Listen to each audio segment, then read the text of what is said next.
APS team की बैठक रविवार को संस्थान के कार्यालय महवा पर आयोजित हुई। बैठक में टीम की ओर से दहेज के खिलाफ चलाए जा रहे अभियान को बढ़ावा देने पर चर्चा की गई। बैठक में शाह ने कहा कि टीम की ओर से दहेज के खिलाफ जगह जगह जागरूकता कार्यक्रम आयोजित किए जा रहे हैं। जागरूकता से ही इस कुरीति पर अंकुश लग सकता है। टीम के जागरूकता अभियान का असर अब दिखाई देने लगा है। लोग अभियान से जुड़कर दहेज के विरोध में आ रहे हैं। बैठक में सामूहिक विवाह सम्मेलन के आयोजन पर भी चर्चा की गई, जहां उपस्थित टीम के पदाधिकारी, सदस्य एवं लोगों ने अपने अपने सुझाव दिए।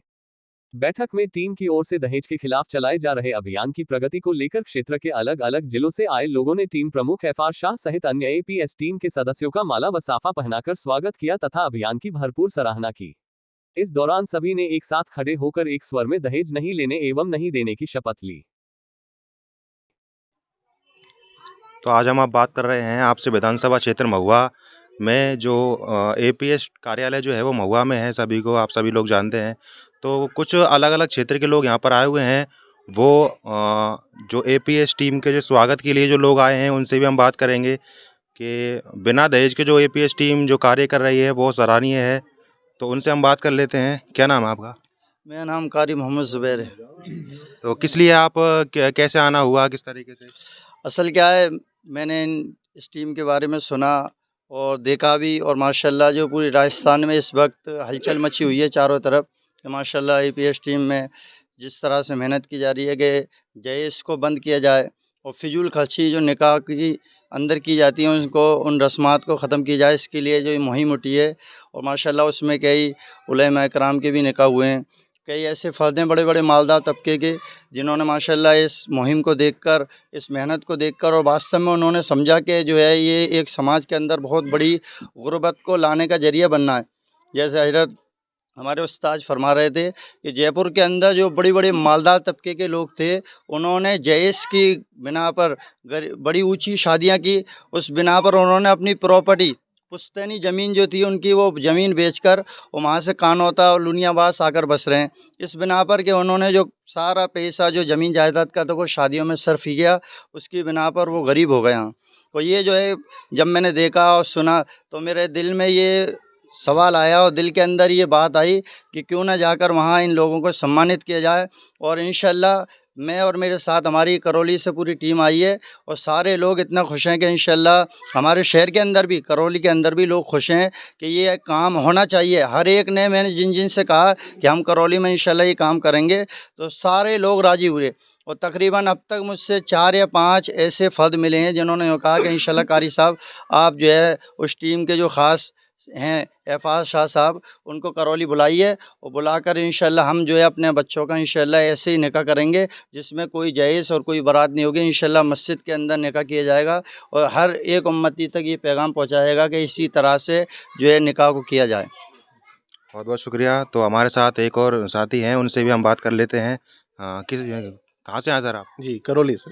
करौली से। तो किस लिए आना हुआ, किस तरीके से आप? सर, जैसे ही हमें पता पड़ा कि कारी जुबैर साहब से पता पड़ा कि यहाँ इस तरह के मिशन चलाया जा रहा है, अभियान चलाया जा रहा है, तो मैं तो पुरजोर इसका समर्थन करता हूँ। अच्छी चीज़ है, हमारे समाज के लिए ये एक बेहतर साबित होगा। दहेज लेना और दहेज लेना दोनों ही गलत हैं, इसलिए जैसे ही मालूम पड़ा यहाँ आना हुआ हमारा। कितने लोग आए आप? हम तकरीबन 10-12 लोग हैं। तो आप ओनली इसी मकसद के लिए आए हैं? हमारा यही मकसद था और हमें सीखना भी था कि इसको किस तरह से ख़त्म किया जाए, हमारे समाज की बुराई किस तरह से। ये खैर होने को तो हर समाज की बुराई है, ख़ास तौर पर ये ख़त्म हो जाए तो एक बाप पे से जो भार चढ़ता है शादी के वक्त, वो कहीं ना कहीं ख़त्म हो जाएगा। जी, बहुत बहुत शुक्रिया। तो हम एपीएस टीम के कुछ लोग यहाँ पर मौजूद हैं, एपीएस टीम का स्वागत सम्मान अभी किया, तो उनसे भी हम बात करेंगे कैसा लग रहा है उनको, क्या मैसेज देना चाहेंगे। लोग आपके लिए इतनी दूर से आए हैं, क्या मैसेज देना चाहेंगे लोगों को? जी, मेरा नाम मुश्ताक है और जो एपीएस टीम जो ये काम कर रही है ये बहुत अच्छा काम है। इसमें गरीब को भी फ़ायदा है, अमीर को भी फ़ायदा है और सबको मिलकर साथ में चलने की बहुत ज़रूरत है आज के वक्त के हिसाब से। और अमीर भी इस काम के अंदर जुड़ें, गरीब भी इस काम के अंदर जुड़ें ताकि गरीब को एक शर्मिंदगी महसूस ना हो। हाँ, अमीर इस काम को के अंदर जुड़ जाएंगे और अब बेटियों को देने के लिए कोई मना नहीं है, आगे पीछे दे सकते हैं। अपनी मीरास में से हिस्सा दें बेटियों को जो देना है। तो इस काम को बस अपन ओढ़ना बिछौना बनाने कि हम बुराई जो है समाज के अंदर फैली हुई हैं, जो दहेज है और भी जो जितनी भी बुराइयां हैं, सारी बुराइयां हमारे समाज के अंदर से ख़त्म हो जाए। हाँ। एपीएस टीम के और भी साथी हमारे साथ मौजूद हैं, उनसे भी हम बात करेंगे कि कैसा लग रहा है उनको। अभी लोगों ने आपका सम्मान किया, एपीएस टीम का कारवां बढ़ता जा रहा है, किस तरीके से आप इसको देखते हैं? मेरा नाम हाजी हाफिज़ सिराजुद्दीन महुआ। बहुत बहुत शुक्रिया है जो करौली से इस एपीएस टीम के जो है स्वागत के लिए आए, यहाँ तशरीफ़ लाए और इन लोगों ने वहाँ अच्छा काम देखा। यहाँ से जब शुरुआत किया है काम तो इनको अच्छा लगा, तो इसके लिए हमारे जो है इसके मुख्य जो है प्रमुख साहब एफआर शाह, इनके स्वागत के लिए करौली से तशरीफ़ लाए। इन हजरात का बहुत बहुत शुक्रिया है। असल में क्या है कि ये काम बहुत अच्छा काम है और हमें ये काम पूरी जो है उम्मत के अंदर पहुंचाना है और लोगों को सिखाना है, समझाना है, इस बुराई से बचा जाए। दहेज जो है ये लेना देना उलमा इकराम भी मना फरमाते हैं और ये सही नहीं है। इसके अलावा क्या है कि इस पैसे को जो दहेज में हम खर्च कर रहे हैं, इसकी बजाय बच्चों की तालीम में, बच्चों की पढ़ाई में, बच्चों के पढ़ाने में, उसमें खर्च किया जाए। बहरहाल ये है कि आप लोग और हम जब इसको मिल के काम करेंगे तो इंशाल्लाह ये काम जल्दी से कामयाब होगा और महुआ में पूरी मेहनत चल रही है। इंशाल्लाह इस काम को उठा लिया तो इंशाल्लाह ये काम पूरा करके रहेंगे। इंशाल्लाह हमारे पक्का इरादा है और इस काम करने वालों की मदद भी अल्लाह करेगा।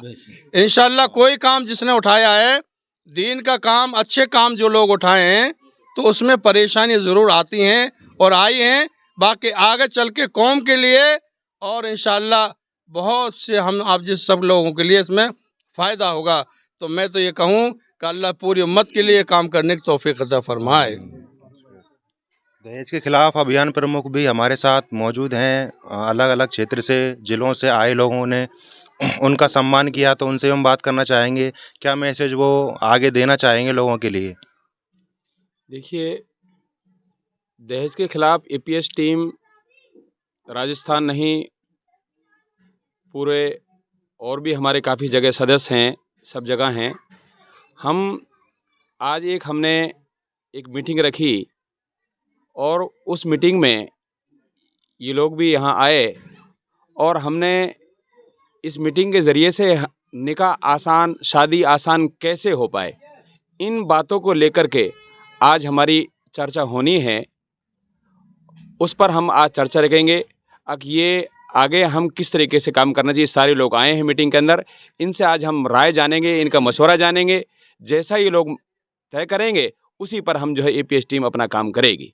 निकाह आसान कैसे हो पाए, इस पर हम बात करेंगे। अभी मौजूद हैं, उनसे भी हम बात कर लेते हैं। जयपुर से आए हैं, तो क्या राय है, क्या राय लेकर आए हैं? अस्सलाम वालेकुम। देखिए, पहले तो ये जो भाई आज इस सम्मान के लिए कारी साहब हैं, इनके उस्ताद हैं, ये टीचर हैं, बहुत सारे ज़िम्मेदार लोग वहाँ से करौली से यहाँ तक चल के आए, तो इनका मैं शुक्रिया अदा करूँगा। और ये ऐसे काम होते रहते हैं, तो ये एक रिचार्ज है, छोटा रिचार्ज कर दिया है इस टीम को। एक हौसला आ गया हमारे अंदर वापस से उसी जोर से हम काम करेंगे इंशाल्लाह। और ये जो दहेज है, ये दहेज क्या है, एक बीमारी है जिसको हमने अपने शरीर के अंदर इस तरीके से गड़ गई है ये कि इसको उखाड़ने में हमारे को बहुत टाइम लग जाएगा। लेकिन अगर आलिम लोग हमारे साथ लग जाते हैं और पढ़े लिखे लोग लग जाते हैं तो इंशाल्लाह बहुत जल्दी ये काम मुकम्मल होगा और जल्दी इंशाल्लाह। और ऐसी मीटिंगें बहुत जल्दी होती रहेगी अब, क्योंकि ये कारवा बहुत बढ़ चुका है इंशाल्लाह। बहुत बहुत शुक्रिया। आप कहाँ के हैं? मैं करौली का हूँ और मेरी बात रखने से पहले ईपीएस के जो सदस्य जो काम कर रहे हैं उनके ऊपर मैं एक शेर पढ़ूँगा कि अभी तो आपकी उड़ान बाकी है और मुसलमानों का इम्तिहान अभी बाकी है। अभी तो आपने कुछ ही पार किए हैं, आपकी आसमां की उड़ान अभी बाकी है।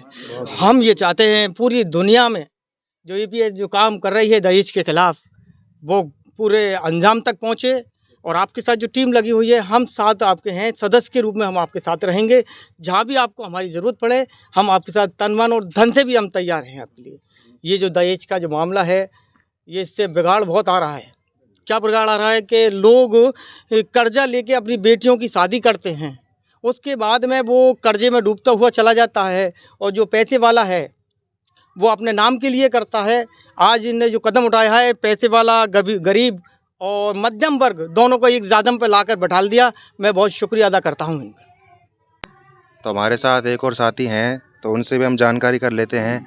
कहाँ से आए सर आप? सांगानेर जयपुर से। क्या नाम है आपका? मोहम्मद रईस। तो क्या कहना चाहेंगे एपीएस टीम की आज जो मीटिंग है इसमें आप शामिल हुए हैं, क्या कहना चाहेंगे एपीएस टीम के बारे में? आप भी एक सदस्य हैं। देखिए, एपीएस टीम बहुत अच्छा काम कर रही है और ये काम सभी को करना चाहिए। ओनली एक एपीएस टीम वालों की जिम्मेदारी नहीं है, हर घर में, हर बस्ती में, हर फर्द की अपनी एक जिम्मेदारी है। और दूसरी चीज़ मैं कहना चाहता हूँ, जैसे अभी एक हम चर्चा हम करते हैं कि आयशा या कोई भी मैटर अपने सोशल मीडिया पर वायरल हो जाता है, तो आप यकीन मानो कि घरों में गरीबों के जाके देखो, आप जवान बच्चियाँ बैठी हुई है सिर्फ और सिर्फ दहेज के चक्कर में। ये तो अपन चलो 20-50 लोग एक मीटिंग कर लेते हैं, वहाँ मशवरा चल जाता है, लेकिन मैं अपनी आंखों से आपको दिखा सकता हूँ, घर घर जाकर दिखा सकता हूँ आपको कि गरीब की बच्चियाँ बैठी हुई है। आप जाके पूछोगे क्यों बैठी हुई है, कि साहब 5 लाख इकट्ठे हो गए ना, तब हम इसकी शादी करेंगे। वो 5 लाख इकट्ठे उनसे होते नहीं है, उनकी शादी बहुत लेट होती है, तब तक वो किसी के साथ भाग जाती है। बुरा मत मानना मेरी बात का, हक की बात बोल रहा हूँ, और मेरी जो आंखों से देखा है ना वो बोल रहा हूँ। कोर्ट में लड़ते फिरते हैं लोग 4 दिन बाद में। पहले मेरी स्पीच में पहले भी ये था कि फॉर्च्यूनर, स्कॉर्पियो, बोलेरो लोग दे देते हैं और 20 लाख 30 लाख शादी में लगा देते हैं, 4 दिन बाद कोर्ट में मिलते हैं फैसले करने के चक्कर में। भाई, जब तुम इतना कुछ खर्च करके और तुम्हें बिगाड़ ही पैदा करने चाहिए, क्यों तुम्हारी दुनिया और आखिरत दोनों बिगाड़ रहे हो? अल्लाह के आगे क्यों गुनहगार हो रहे हो? इस जो आप 20 लाख रुपए की निकाह के लिए, एक बच्ची के लिए निकाह, उस 20 लाख में पता नहीं 50-100 बच्चियों की निकाह हो जाएगी 20 लाख में। तो बस मेरा ये कहना चाहता है कि और सभी भाई मिलकर, और एपीएस टीम का मैं धन्यवाद करता हूँ, और जहाँ भी आपको जरूरत पड़े हमारी, हम कंधे से कंधा मिलाकर आपके साथ खड़े हैं। क्या नाम है आपका? मेरा नाम सैयद शफीकुर रहमान। कहाँ से आए आप? करौली से आया मैं। तो किस लिए आना हुआ? मैं इसलिए आया कि हमारे जो कारी ज़ुबैर साहब हैं, इन्होंने मुझे कॉल किया और कहा कि आप उनको वहाँ चलना है। मैंने क्या मसला है कि ऐसे ऐसे, तो मैंने यहाँ आके जब देखा तो मुझे बड़ा अच्छा लग रहा है। क्या मसला था? ये कि लड़कियों की शादी बिना दहेज के, यानी दहेज विरोधी मुहिम में हम यहाँ आए। यहाँ जो लोग हैं, यहाँ जो कमेटी जो काम कर रही है, तो उसके बारे में पता लगा तो बड़ा अच्छा लगा हमें कि यहाँ महुआ करौली के मुकाबले बड़ी छोटी जगह है, लेकिन यहाँ इतना जज्बा इन लोगों में, इतनी मेहनत कर रहे हैं। तो इनसे कुछ ये सीखने आए कि जो बच्चियों के बाप को अपनी बेटियाँ क्या कहते वजनी लगती हैं, और जैसे अभी हमारे भाई ने बताया कि लड़की के लिए 5 लाख रुपए का इंतज़ाम किया जाए, तब तक उसके हाथ से या तो वो लड़का निकल जाता है उन लोगों के हाथ से, या फिर क्या कहते कोई वो गलत वो अफवाह फैल जाती है लोगों में कि लड़की कहाँ गई, कैसे गई, क्या हुआ। फिर तो कुल मिला के ये है कि अब इस तरह की अगर ये मुहिम चलती रहेगी तो हर बेटी को, हर बाप को अपनी बेटी बहुत आसान लगेगी। और अभी हमारे एक पहले भाई ने कहा था कि ये सारा पैसा हम उसमें लगा देते हैं और कर्जा हो जाता। तो अगर इस लड़की की शादी बिना दहेज के हो जाए तो कुछ पैसा लेके हम हमारे बच्चे जो 12वां कर लेते हैं या बीए कर लेते हैं, तो उसके बाद हमारे पास ट्रेनिंग के लिए पैसा नहीं रहता, उनको डिप्लोमा कराने के लिए कोई पैसा नहीं रहता, बच्चा हमारा बेरोज़गार हो जाता है, हमारे हालात बहुत बुरे ख़राब हो जाते हैं। ऐसे हो जाते हैं कि बस उसमें शादी में पैसा लगा के हम कर्जदार हो जाते हैं, और हमारे बच्चे जो बेटे हैं वो सारे बेकार बेरोज़गार हो जाते हैं, यानी पढ़ लिख कर भी वो अनपढ़ सी ज़िंदगी गुजारते हैं। तो ये दहेज के बारे में जो है, ये जो इन्होंने जो मुहिम चलाई है, तो मैं इनका बहुत इस्तकबाल करता हूँ, और इनसे ही सीखना आए हैं। हमारे कारी साहब वहाँ क्या कहते हैं इस काम को करेंगे, इनके साथ हम पूरी तरह हैं और आपके साथ भी हैं। तो क्या लगता है आपको सबसे पहले जो पहल है वो किसको करनी चाहिए?